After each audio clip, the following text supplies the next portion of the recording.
کیا کہتے ہیں ایک واقعہ ہے, ناٹ اے واقعہ, اٹس اے رول, ایک رول ہے کہ اگر آپ جب شوگر کین کاٹتے ہیں اور جب اس کا سوکروز کوالٹی کو میجر کرتے ہیں, اگر 9.5% سے زیادہ ہو تو آپ کو گروور کو, کسان کو اس واپس کچھ پیسے دینے ہیں, اس لیے کہ 9.5% اس کا obligation ہے, مگر اگر اس سے زیادہ ہو تو اس کو بھی کوئی بینیفٹ ملنا چاہیے. آپ کو پتا ہے کہ میں نے سنا ہے 28 بلین روپیہ اکاؤنٹس میں ہیں 20 سال سے, اور گروور کو وہ پیسے نہیں ملے ہیں.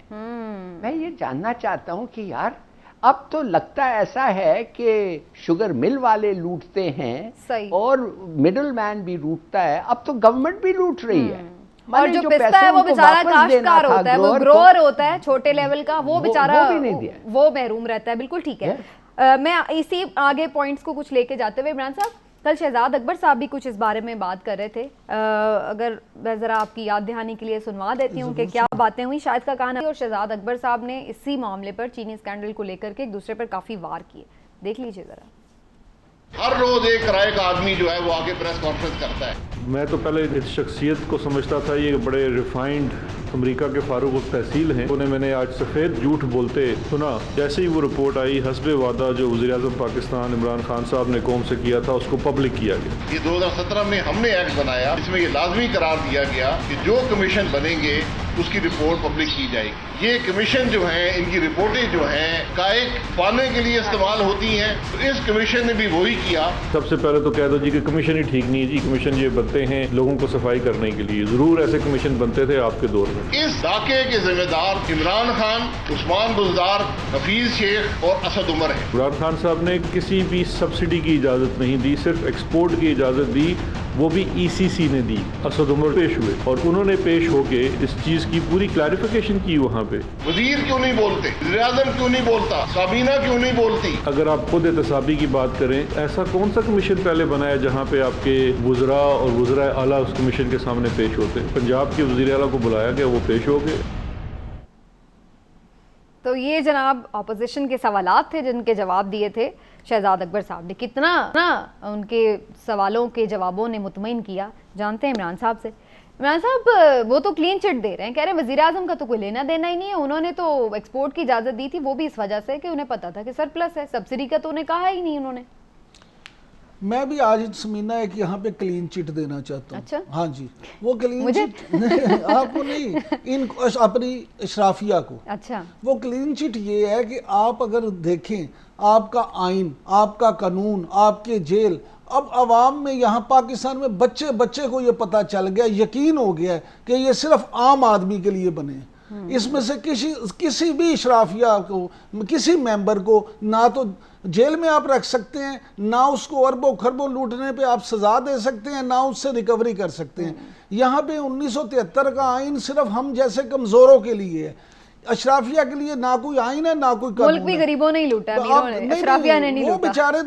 وہ بیچارے تو اتنے معصوم ہیں کہ وہ تو بس بے بس ہیں. توشے کھانے کے بیچارے تحائف بھی بیچارے وہ بھی 15% دے کے پیسے لے بھی لیتے ہیں, تو آپ کو اعتراض ہوتا ہے.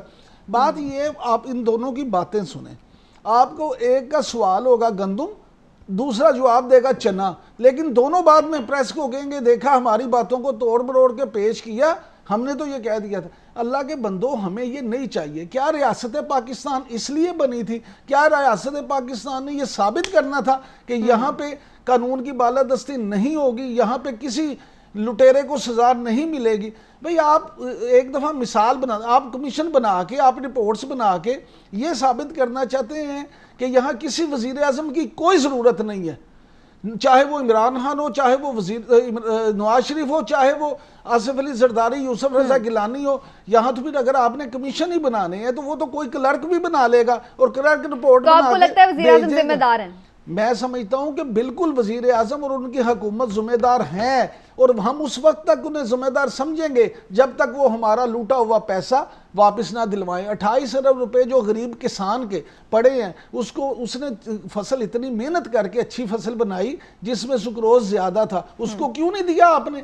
یہاں آپ جو گنے کی ٹرالی ہیں وہ 4 دن باہر کھڑی رکھتے ہیں اس لیے کہ دھوپ میں خشک ہو جائیں، ان کا وزن کم ہو جائے، تو اور کسان کو پیسے آپ کو کم دینا پڑے، اور پھر وہ بھی آپ کتنے مہینے انہیں پیسے نہیں دیتے۔ وہ خدا کی پناہ آپ کسی طرح تو کسی غریب کا لیکن آپ سوچ اس لیں۔ بات میں یہ اپوزیشن کا کہنا ہے کہ جی یہ پیسے خود عمران خان صاحب کے بھی جیب میں گئے ہیں اور ان کے وزراء کے بھی جیب میں گئے ہیں، یہ سب نے مل کے باقاعدہ پلان کر کے بانٹ کے کھایا۔ اچھا، میں یہ بات نہیں مانتا، ذاتی طور پہ میں سمجھتا ہوں کہ عمران خان صاحب فائنینشلی کرپٹ نہیں ہیں۔ وہ عمران خان وہ وزیر اعظم نہیں ہے جو یہ کہ اچھا لاؤ پیسے خود بھی کھاؤ مجھے بھی کھاؤ، لیکن وہ ان پہ یہ ذمہ داری ضرور ہے کہ وہ پیسے واپس دلوائیں اور کارروائی بھی کریں۔ ہمیں ایک بریک کے لیے جانا ہے، واپس آتے ہیں تو پھر مزید بھی بات ہوگی، ہمارے ساتھ ہیں۔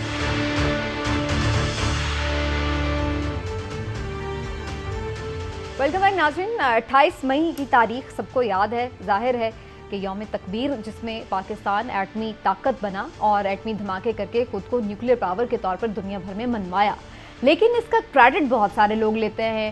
ذوالفقار علی بھٹو نے ایٹمی پروگرام شروع کیا، اس کے بعد بہت سارے سائنسدانوں کا بھی اس میں ہاتھ ہے، لیکن فائنلی یہ جب واقعہ پیش آیا تھا، یہ اس وقت میاں نواز شریف صاحب کی گورنمنٹ تھی، وہ وزیر اعظم تھے۔ ہم نے دیکھا کہ اس دفعہ 28 مئی پر مریم نواز صاحبہ نے بھی اس حوالے سے ٹویٹ کیا اور انہوں نے بڑا اپنے والد کو خراج تحسین پیش کیا اور کہا کہ جی انہوں نے عہد وفا نبھا دیا، اور بھی لوگوں نے اس پہ ہر کوئی اپنا اپنا کریڈٹ لے رہا تھا، لیکن ایسے میں ہم نے دیکھا کہ شیخ رشید صاحب بھی سامنے آئے اور انہوں نے بھی ایک بڑی دلچسپ بات کی اور یہ کریڈٹ انہوں نے خود لیا۔ وہ کیا کہہ رہے تھے ذرا وہ بھی سن لیجیے۔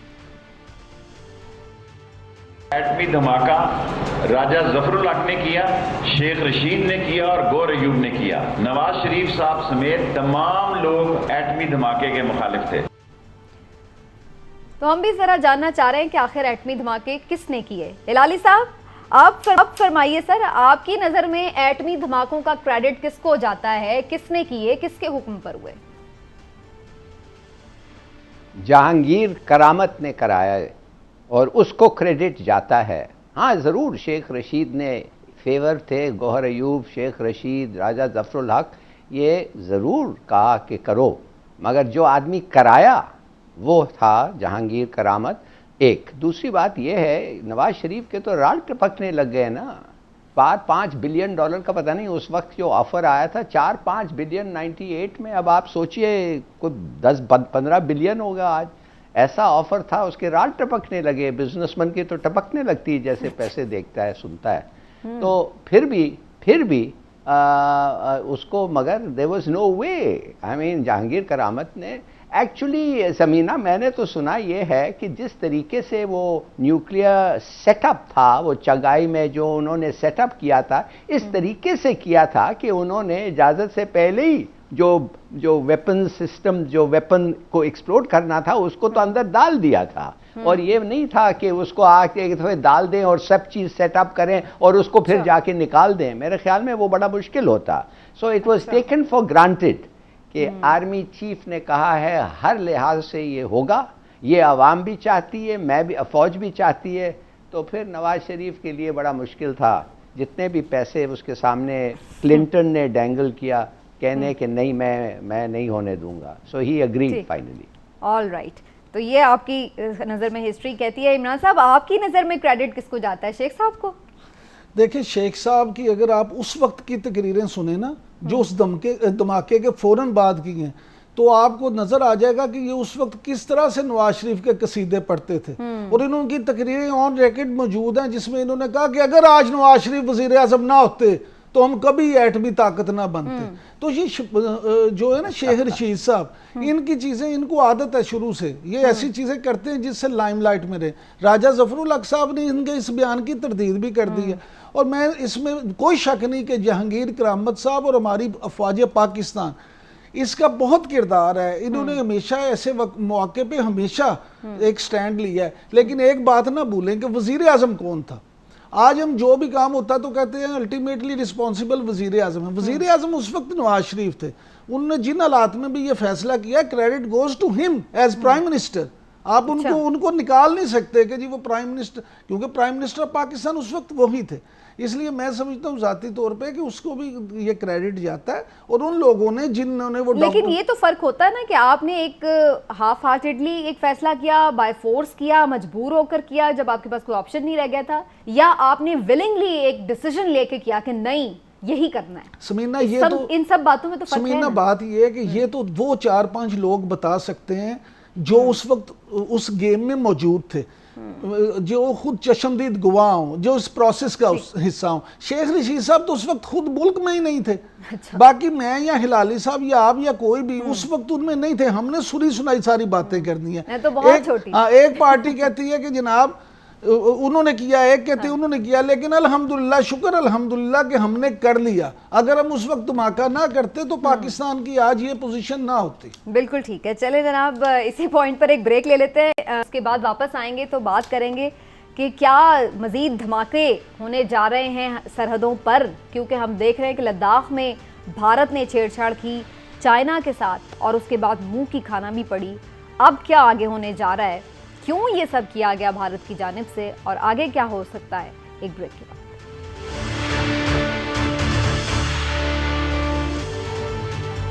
ویلکم بیک ناظرین. بھارت کی عادت ہے کہ ہر کسی معاملے میں ٹانگ اڑاتا ہے، جان بوجھ کر پرابلمز کریٹ کرتا ہے خطے میں، اور ایک دفعہ پھر اس نے ایسا ہی کیا، لیکن اس بار ذرا بھاری پنگا لے لیا. جی ہاں، یہ پنگا اس پر بھاری اس لیے پڑ گیا کیونکہ اس دفعہ اس نے چھیڑ چھاڑ کی جو علاقہ چائنا کے ساتھ متنازع ہے بھارت کا، یعنی لداخ میں. اور وہاں پر بھارت نے کیا یہ کہ باقاعدہ ایک منصوبے کے تحت پورا سڑکوں کا جال بچھانے کی، انفراسٹرکچر بنانے کی، برجز بنانے کی کوشش کی، اور اس کے اوپر عملی کام بھی شروع کر دیا، جس کے بعد چائنا نے اس میں مداخلت کی، اور اس کے بعد بھارت کو وہاں پر منہ کی کھانا پڑی. نہ صرف یہ کہ ڈنڈوں سے ان کی پٹائی ہوئی، بلکہ اس کے ساتھ ساتھ یہ بھی ہم نے دیکھا کہ 5 کلومیٹر تک بھارت کے اندر وہ جو متنازع علاقہ ہے، چائنا کی جو فوج ہے اس نے پیش قدمی کر لی اور اپنا جھنڈا گاڑ دیا. اب صورتحال یہ ہے کہ بھارت منہ چھپاتا پھر رہا ہے، سمجھ نہیں آ رہی کہ کیسے اس ساری سچویشن سے سبکی سے نکلے. اور دوسری طرف یہ کہا جا رہا تھا کہ شاید امریکہ کی آشیرواد پر یہ سب کچھ ہوا ہے، لیکن امریکہ بہادر تھا کہاں، وہاں اس کی مدد کیوں نہ پہنچی، ایسا کیوں نہ ہوا، یہ سوال بڑا امپورٹنٹ ہے. اور یہ بھی کہ اس کے بعد پھر ڈونلڈ ٹرمپ صاحب تو ثالثی کی پیشکش بھی کر بیٹھے ہیں. اب اس کا کیا بنے گا، پاکستان اس سارے تنازع میں کہاں کھڑا ہے، کیا اس کی اہمیت ہے، یہ کچھ اہم سوال ہیں جن کے جواب ہم جاننے کی کوشش کرتے ہیں. ہلالی صاحب پہلے آپ کی طرف آتے ہوئے کہیے گا آپ کو کیا نظر آ رہا ہے، یہ سارا ایڈونچر کرنے کی ضرورت کیوں پیش آئی انڈیا کو، اور اگر امریکہ کے کہنے پر کیا تھا تو پھر امریکہ مدد کو کیوں نہیں آیا، کیا ان کو اس طرح سے سبکی کا سامنا کیوں کرنا پڑا؟ بڑی سمپل ریزن یہ ہے کہ موڈی جو ہے ایک الیکشن تو اس نے جیتا ہے. وہ کہتا ہے، وہ بی جے پی کہتی ہے کہ بالا کوٹ نے ہمیں ایک الیکشن جتایا. ہم نے جتنا جھوٹ کہا بالا کوٹ کے بارے میں، لوگوں نے کہا یہ ڈٹ کے لڑتے ہیں پاکستان کے خلاف اور یہ ہمیں کشمیر لے کے رہیں گے. اس لیے موڈی کو بہت ہی سپورٹ ملا الیکشن میں، نمبر 1. دوسری بات یہ ہے کہ اب دیکھیے 1962 میں ان کو ایک سبق ملا تھا، بغیر کسی کو بتائے ہوتا ہے نہرو صاحب نے جا کے پورا لداخ کو سیز، اکسائی چن جدھر ان کا یہ ڈس ایگریمنٹ ہے اس کو گریب کرنے کی کوشش کی، یہ کرنے کے کہ ہم یہ ہمارا ہے. چائنا نے ان کو بہت بری طرح سے ڈیفیٹ کیا، کلکتے تک وہ بھاگتے رہے، اور جب تک کلکتہ پہنچے وہ واپس پیچھے مڑ کے دیکھے بھی نہیں کہ ہمارے پیچھے چائنیز ہیں، کہ ادھر ہی رک گئے ہیں جدھر وہ شروع ہوا تھا. اچھا، اس کے بعد 1987 میں راجیو گاندھی نے جا کے ایک بڑا اچھا اگریمنٹ کیا تھا چینیوں کے ساتھ. اس نے کہا دیکھو ہمارا ڈسپیوٹ ہے لائن آف ایکچوئل کنٹرول میں، اور ہم اور تم بیٹھ کے یہ میٹر کو پیسفلی سیٹل کرنا چاہتے ہیں، اور ہم کہتے ہیں تمہیں صرف اور صرف ہم پیسفلی اس کو سیٹل کریں گے. چین نے کہا بالکل ٹھیک ہے، بڑی اچھی بات ہے. اور دیکھیں 1987 میں سے دیکھے کافی 20 سال تک چلتا رہا معاملہ اس طریقے سے.